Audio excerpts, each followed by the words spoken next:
Hi, welcome to love talkies. Priya Sakhi episode number 86. హనీమూన్కి వెళ్ళినప్పుడు సంగతి గురించి ఆలోచించమని నందిని చెప్పడంతో అక్షర స్టెప్ బై స్టెప్ థింక్ చేస్తుంది. ఆమె సడన్గా ఒకచోట ఆగిపోయింది. అది మరో రోజులో హనీమూన్ కంప్లీట్ అవుతుంది అనగా ఇద్దరూ కలిసి డ్రింక్ చేయడం. ఆ రాత్రి తాను స్ట్రేంజ్గా బిహేవ్ చేసింది. కానీ పూర్తిగా ఆ రాత్రి ఏం జరిగిందో ఆమెకు తెలియదు. మరుసటి రోజుకి నార్మల్గానే ఉంది.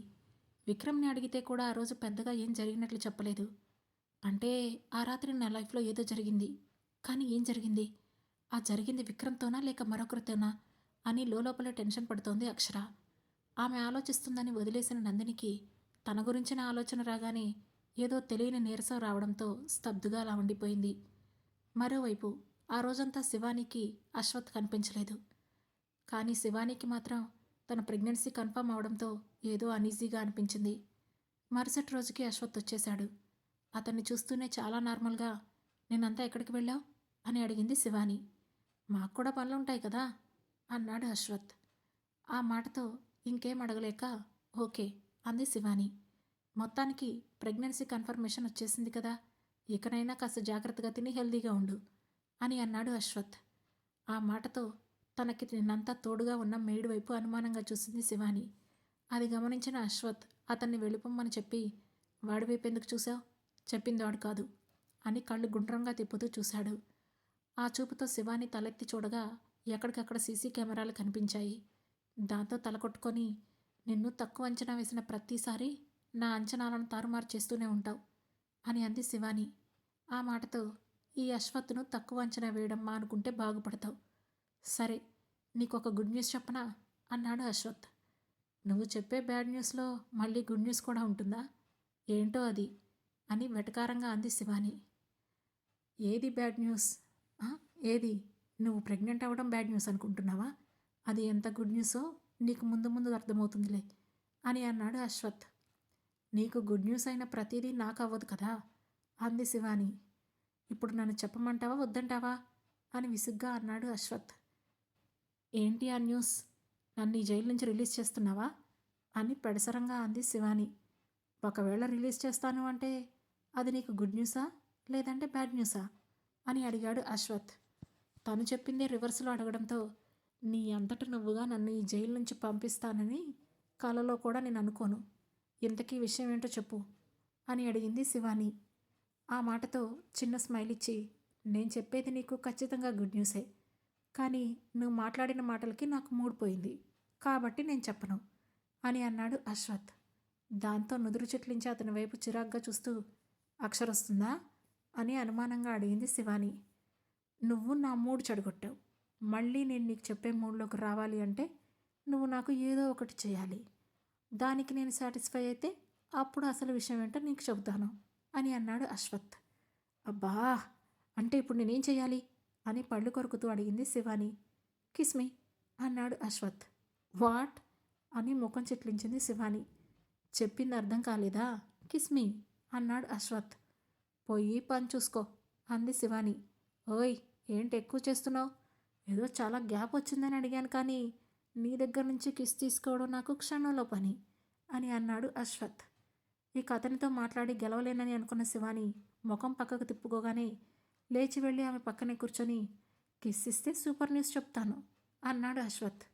వెంటనే శివాని అక్కడి నుంచి లేచి వెళ్ళిపోబోతుంటే ఆమె చేతిని గట్టిగా పట్టుకున్నాడు అశ్వత్. ఆ న్యూస్ ఏంటో తెలుసుకోవాలని ఒక పక్క శివానికి కూడా ఆరాటంగా ఉండడంతో తప్పక ఇక అతని పక్కనే కూర్చొని చంపపై కిస్ చేసింది శివాని. దాంతో చంప తుడుచుకున్న అశ్వత్, ఇది కూడా ఒక కిస్సేనా? కర్మ కర్మ, చిన్నపిల్లలకి కూడా ఇంతకంటే డీప్గానే పెడతారు. అసలు కిస్ ఎలా ఉంటుందో నీకు నేను చూపించనా అని అడిగాడు అశ్వత్. ఆ మాటతో శివాని కోపంగా చూస్తూ ఉండగానే ఆమె ఫేస్ని చేతుల్లోకి తీసుకొని పెదవుల్ని అందుకున్నాడు అశ్వత్. దాంతో కళ్ళు తేలేసిన శివాని కోపంగా అశ్వత్ వైపు చూసింది. ఆమె చూసిన చూపుని మాత్రం కేర్ చేయకుండా అలానే కిస్ చేస్తూనే ఉన్నాడు అశ్వత్. ఆమె పూర్తిగా అతని మైకంలో పడిపోతూ ఉన్న సమయంలో మెల్లగా ఆమెను వదిలేశాడు అశ్వత్. దాంతో ఒక క్షణం పాటు డిసప్పాయింట్ అయింది శివాని.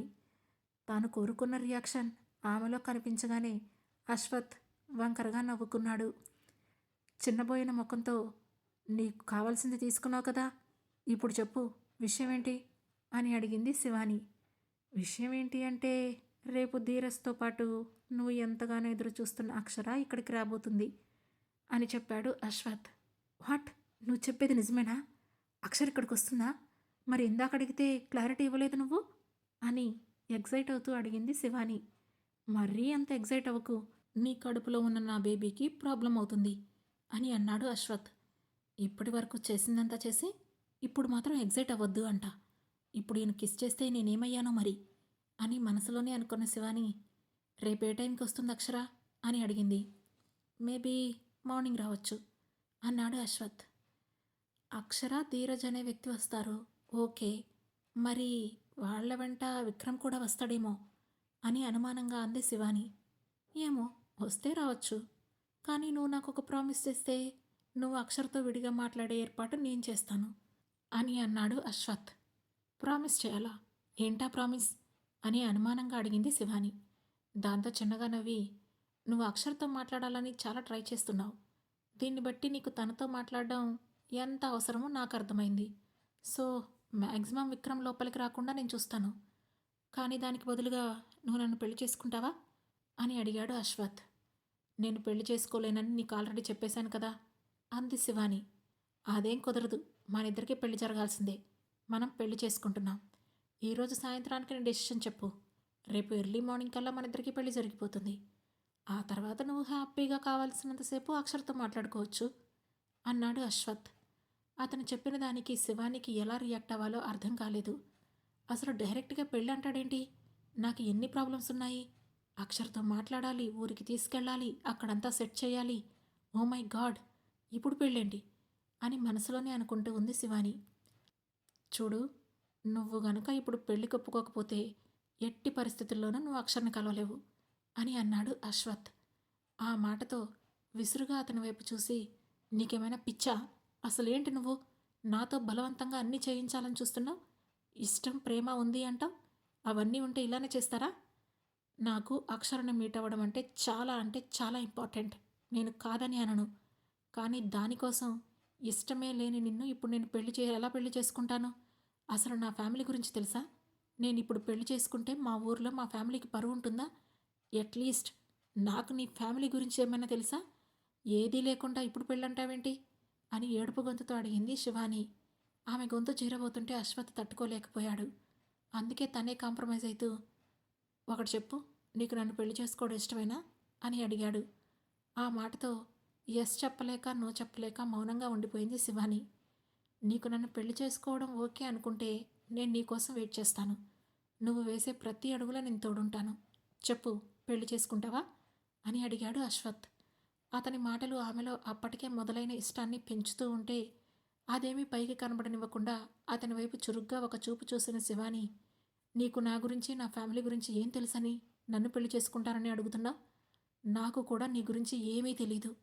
నువ్వు ఒక డాక్టర్, సైంటిస్ట్ అండ్ సిచ్యువేషన్స్ అన్నింటినీ నీ కంట్రోల్లోకి తెచ్చుకుంటావు. ఇది మాత్రమే నాకు తెలుసు. అసలు నీ ఫ్యామిలీ ఏంటి, నీ బ్యాక్గ్రౌండ్ ఏంటి, ఇవేవి నాకు తెలియవు. మరి నిన్నెలా పెళ్లి చేసుకోమంటావు అని అడిగింది శివాని. ఆ మాటతో తన గురించి, తన ఫ్యామిలీ గురించి ఆమెతో చెప్పాడు అశ్వత్. అతను చెప్పిందంతా విన్న శివాని షాక్ అవుతూ ఉండగా, చెప్పాను కదా ఇప్పుడు నా ఫ్యామిలీ బ్యాక్గ్రౌండ్ అంతా. ఇప్పుడు ఓకేనా? ఐ థింక్ నువ్వు ఇప్పుడు ఒప్పుకుంటావేమో, కానీ నా ఫ్యామిలీ బ్యాక్గ్రౌండ్ చూసి ఒప్పుకోవడం నాకు ఇష్టం లేదు అని అన్నాడు అశ్వత్. ఆ మాటతో తెలియకుండానే శివానికి ఒక రిలాక్సేషన్ రావడంతో, చూడు, నీ బ్యాక్గ్రౌండ్ చూసి నాకు నీ మీద ఇష్టం కలిగిన రోజు ఖచ్చితంగా నేను నీతో పెళ్లి కొప్పుకుంటాను. కానీ అప్పటి వరకు నన్ను ఇబ్బంది పెట్టుకో అని అంది. ఒకవేళ నా మీద ఇష్టం కలగకుండా తర్వాత ఇంకెవరి మీదైనా ఇష్టం కలిగితే అని అంటున్నా అతని మాట పూర్తవ్వకముందే, ఎలా కనిపిస్తున్నాను నీ కళ్ళకి? మరీ అంత చీప్ మెంటాలిటీ నాది కాదు. నీ మీదే ఇష్టం తెచ్చుకోవడానికి ట్రై చేస్తాను. ఒకటి, నేను అర్జెంటుగా అక్షర్తో మాట్లాడాలి అండ్ అర్జెంటుగా ఇంటికి వెళ్ళాలి. అక్కడ మా నాన్న ఇద్దరు గుంట నక్కల మధ్యలో ఉన్నారు. నేను ఆయన్ని సేవ్ చేసుకోవాలి అని అంది శివాని. నిన్ను ఇష్టపడుతున్నాను, నిన్ను పెళ్లి చేసుకోవాలనుకుంటున్నాను. మరి నీ చుట్టూ ఉన్న అన్నింటినీ నా కంట్రోల్లోకి తెచ్చుకోవడం నాకు నిమిషంలో పని కదా. అది నీకు ఇంకా అర్థం కాలేదా శివాని అని అన్నాడు అశ్వత్. ఆ మాటతో షాక్ అవుతూ, అంటే నువ్వు చెప్పేదేంటి అని నుదురు చెట్లు ఇస్తూ అడిగింది శివాని. అక్కడ నాకు కాబోయే మామగారు సేఫ్గా ఉన్నారు. నో ప్రాబ్లం అన్నాడు అశ్వత్. ఆ మాటతో షాక్ అవుతూనే, ఏం చేశావు? అక్కడ మనుషులు ఎవరినైనా పెట్టావా అని అడిగింది శివాని. అదంతా నీకెందుకు? ప్రస్తుతానికి అక్షర్తో మాట్లాడు. ఇక్కడ ధీరజ్కి ఈ మంత్ ఇవ్వాల్సిన మెడిసిన్ ఇస్తే ఎగ్జాక్ట్గా 1 మంత్ వరకు మనకిక్కడ ఏ పని ఉండదు. కాబట్టి ఊరెళ్ళి మిగిలిన వాళ్ళ లెక్కలు సెటిల్ చేద్దాం అని అన్నాడు అశ్వత్. అతని మాటలు మెల్లమెల్లగా అర్థమవుతుంటే శివాని సైలెంట్ అయిపోయింది. ఇప్పటికైనా పెళ్లి కొప్పుకుంటావా అని మళ్ళీ అశ్వత్ కదిలించడంతో, ఆల్రెడీ చెప్పాను కదా, నాకు నీ మీద ఇష్టం కలిగిన మరుక్షణమే నన్ను పెళ్లి చేసుకోమని నేనే అడుగుతాను అని అంది శివాని. ఓకే, అప్పటి వరకు నా బేబీ జాగ్రత్త మరి అని అన్నాడు అశ్వత్. శివాని ఏమీ మాట్లాడలేదు. ఇక మరోవైపు వరుణ్ ఉరఫ్ రాకీ బాల్కనీలో కూర్చొని బయటికి చూస్తూ ఏదో ఆలోచిస్తుంటే వెనక నుంచి వెళ్ళి అతన్ని హక్ చేసుకున్న రితిక, ఏం థింక్ చేస్తున్నా వరుణ్ అని అడిగింది. రేపు అక్షరని నా కంట్రోల్లోకి తీసుకొచ్చే ప్లాన్ను ఎగ్జిక్యూట్ చేయబోతున్నాను. దానికి అక్షర రియాక్షన్ ఎలా ఉంటుందో అర్థం కావడం లేదు. తను ఏ మాత్రం మనకు అనుకూలంగా రియాక్ట్ అయినా సరే వెంటనే తనని నా కంట్రోల్లోకి తీసుకొచ్చేసుకుంటాను. బట్ నెగిటివ్గా రియాక్ట్ అయితే ఏం చెయ్యాలా అని ఆలోచిస్తున్నాను అని అన్నాడు వరుణ్. ఏం చేస్తావు? మరొకసారి దాని పరువు అంతా పోయేలా ప్లాన్ చేయి అని అంది రితిక. ఆ మాటతో నుదురు చిట్లించి ఆమె వైపు చూశాడు వరుణ్. ఎన్ని దేశాలు దాటొచ్చినా ఎక్కడైనా సరే లేడీస్ని కంట్రోల్ చేసేది వాళ్ళ సెల్ఫ్ రెస్పెక్ట్ అండ్ నలుగురిలో ఆమెకున్న పరువు. అవి రెండు అక్షరకి దూరం చేసేస్తే చాలు అని అంది రితిక. అంటే అని మళ్ళీ ఆమె వైపు చూశాడు వరుణ్. ఏముంది, సింపుల్. తనని రూమ్లో లాక్ చేయి. అదే రూమ్లో నువ్వు ఉండేలా చూసుకో. మరుసటి రోజు వరకు ఇద్దరు అక్కడే ఉండేలా ప్లాన్ చేయి. తననేమైనా చేస్తావా లేదా అనేది నీ ఇష్టం. బట్ మరుసటి రోజు ఉదయానికి మీ ఇద్దరు రూమ్లో ఉన్న విషయం నేషనల్ ఇంటర్నేషనల్ మీడియాలో చక్కర్లు కొట్టాలి. అదే జరిగితే అటు ఆ విక్రమ్పై ఇటు ఈ అక్షరపై ఇద్దరిపై మనం పెంచుకున్న పగ తీరిపోతుంది. ఈ దెబ్బకి అక్షర ఖచ్చితంగా సూసైడ్ చేసుకుంటుంది. ఇక విక్రమ్ బిజినెస్ మానేసుకొని ఇంట్లో ఓ మూల కూర్చుంటాడు అంది రితిక. కానీ ఈ ప్లాన్లో ఏమాత్రం అటు ఇటు తేడా అయినా ఈసారి విక్రమ్ అస్సలు వదిలిపెట్టడు, నన్ను చంపేస్తాడు అన్నాడు వరుణ్. ఆ మాటతో అతన్ని వదిలేసిన రితిక, అంత భయం ఉన్నవాడివి అలాంటప్పుడు ఇలాంటి ప్లాన్స్ ఏవి చెయ్యకు. నేను ఆల్రెడీ చెప్పాను కదా, ఒకటి మన లైఫ్ మనం చూసుకుందాం, లేదు పగ అంటావా పర్ఫెక్ట్గా ప్లాన్ చెయ్యి, అంతేకాని 2 పడవల మీద కాలు పెట్టకు అని అంది. ఆ మాటతో మళ్ళీ ఆలోచనలో పడ్డాడు వరుణ్. అదే సమయంలో అతని మొబైల్ రింగ్ అయింది. ఆ వచ్చిన నెంబర్ వైపు చూసి రితిక వైపు చూసిన వరుణ్ ఫోన్ లిఫ్ట్ చేసి స్పీకర్ ఆన్ చేశాడు. అవతలి వ్యక్తి చెప్పింది విని ఒక్కసారిగా రితిక వరుణ్ల ముఖాలు వెలిగిపోయాయి. వెంటనే ఆ వ్యక్తితో తమ ప్లానింగ్ చెప్పాడు వరుణ్. అందులో కొన్ని చిన్న చిన్న మార్పులు చేసేసి వరుణ్ వెంట అతను ఉంటానని భరోసా ఇచ్చారు అవతలి వ్యక్తి. దాంతో హ్యాపీగా అక్షర్పై పగ సాధించడానికి సిద్ధపడిపోయారు వరుణ్, రితిక. మరోవైపు లాస్య చేసిన మోసం, ఆమె తనను కంట్రోల్ చేయడం అన్నీ గుర్తు చేసుకున్న విక్రమ్కి అసహనంగా, కోపంగా, చిరాగ్గా ఉంది. అలా ఎలా సెన్స్ లేకుండా ఆమె చెప్పిన మాటలు నమ్మి ఆమెను పెళ్లి చేసుకుంటానని మాట ఇచ్చాను అనుకుంటూ తనను తానే తిట్టుకుంటున్నాడు విక్రమ్. ఇంతలోనే ఆమె వల్లనే అక్షర తన లైఫ్లోకి వచ్చిందని, ప్రస్తుతానికి ఇక ఆ విషయాన్ని వదిలేసి అక్షర్కు జరిగిందంతా చెప్పి ఆమెను పూర్తిగా తనదాన్ని చేసుకోవాలని అనుకున్న విక్రమ్ ఆమె పర్మిషన్ తీసుకోవాలనుకుని రూమ్లో నుంచి బయటికి వచ్చాడు. అప్పటి వరకు అతన్ని గమనించిన ధీరజ్ కూడా విక్రమ్ వెనకే బయటికి వెళ్ళాడు. విక్రమ్ డైరెక్ట్గా వెళ్ళి అక్షర ఉన్న రూమ్ డోర్పై నాక్ చేశాడు. అప్పుడు లోపల ఉన్న నందిని, అక్షర ఇద్దరు ఒకరి ముఖం ఒకరు చూసుకుంటూ ఉండగా నందిని వెళ్ళి రూమ్ డోర్ ఓపెన్ చేసింది. ఎదురుగా విక్రమ్ కనిపించడంతో వెనక్కి తిరిగి అక్షర వైపు ఓసారి చూసి ఆమె పక్కకు తొలగింది. విక్రమ్ రూమ్లోకి అడుగు పెడుతూనే అతన్ని చూసి బెడ్ మీద నుంచి లేచింది అక్షర. ఇంతలో విక్రమ్ మొబైల్ రింగ్ అయింది. ఆ కాల్ అతన్ని విపరీతంగా డిస్టర్బ్ చేసింది. మొబైల్ తీసి కాల్ కట్ చేయబోతుండగా ఆ నెంబర్ చూసి ఆగిపోయాడు. సాధారణంగా ఇంకెవరి నుంచైనా కాల్ వస్తే విక్రమ్ పెద్దగా పట్టించుకోకపోయేవాడు. కానీ సూర్యప్రతాప్ అసిస్టెంట్ గౌతమ్ నుంచి కాల్ వస్తూ ఉండడంతో ఇగ్నోర్ చేయకుండా వెంటనే కాల్ లిఫ్ట్ చేసి, హలో గౌతమ్ అని అన్నాడు విక్రమ్. అవతల వైపు నుండి గౌతమ్ కంగారుగా, సార్ ఇట్స్ ఎమర్జెన్సీ, సూర్యప్రతాప్ సార్కి హార్ట్ అటాక్ వచ్చింది అని చెప్పాడు. ఆ మాటతో షాక్ అవుతూ, ఎప్పుడు, ఎలా జరిగింది అని అడిగాడు విక్రమ్. యాక్చువల్లీ సార్, కొత్త ప్రాజెక్ట్ గురించి డిస్కషన్లో ఉన్నప్పుడే కాన్ఫరెన్స్ హాల్లోనే ఆయన కుప్పకూలిపోయారు అని చెప్పాడు గౌతమ్. అది వింటూ ఉండగానే కోపం వస్తూ ఉండడంతో, ఈ విషయం మీరు నాకు ఇప్పుడే చెప్పేది? ఇప్పుడు తాతయ్యకి ఎలా ఉంది అని కంగారుగా అడిగాడు విక్రమ్. యాక్చువల్లీ స్ట్రోక్ వచ్చి కేవలం ఒక అరగంట మాత్రమే అయింది సార్. సూర్యప్రతాప్ సార్ని హాస్పిటల్లో జాయిన్ చేసే హడావుడిలో మీకు విషయం చెప్పలేకపోయాను. సారీ. సార్కి ఇప్పుడు ప్రస్తుతం ట్రీట్మెంట్ జరుగుతోంది. డాక్టర్స్ ఇంకా ఏం చెప్పలేదు అని చెప్పాడు గౌతమ్. ఓకే, నేను వెంటనే బయలుదేరుతున్నాను అని చెప్పి కాల్ కట్ చేసిన విక్రమ్ హడావుడిగా తన రూమ్లోకి వెళ్ళి కావలసినవి సర్దుకొని బయటికి వస్తుంటే విషయం ఏంటో తెలియక ధీరజ్, నందిని, అక్షర ముగ్గురు హాల్లో అతని కోసం వెయిట్ చేస్తున్నారు. బ్యాగ్తో బయటికి వస్తూనే ఎదురుగా ఉన్న ముగ్గురిని చూసి జరిగిన విషయం చెప్పాడు విక్రమ్. అంతా విన్న అక్షర, నేను కూడా మీతో పాటు వస్తాను విక్రమ్, తాతయ్య గారిని నేను కూడా చూడాలి అని అంది. మరేం పర్వాలేదు అక్షర, ఈ టైంలో నువ్వు అంత జర్నీ చేయడం ఏమంత సేఫ్ కాదు. అండ్ నువ్వు రేపు ధీరజ్తో కలిసి అశ్వత్ దగ్గరికి వెళ్ళాలి అని గుర్తు చేశాడు విక్రమ్. ఆ మాటతో అసలే ఫుల్ డిస్టర్బ్గా ఉన్న అక్షర బేలగా విక్రమ్ వైపు చూసింది. ఆమె బాధ అర్థమవుతుంటే, నేను నీకు చెప్పే విషయం సున్నితమైంది, ఈ పొజిషన్లో చెప్పడం కరెక్ట్ కాదు అని మనసులోనే అనుకున్న విక్రమ్ అక్షర చెంపపై చేయి వేసి, దేని గురించి ఎక్కువ ఆలోచించుకో, నీ మనసులో ఉన్న అన్ని ప్రశ్నలకు నేనొచ్చాక సమాధానం చెప్తాను. నువ్వు అవునన్నా కాదన్నా నేను ఎప్పటికీ నీతోనే ఉంటాను. ముందు నువ్వు ప్రశాంతంగా ఉండు.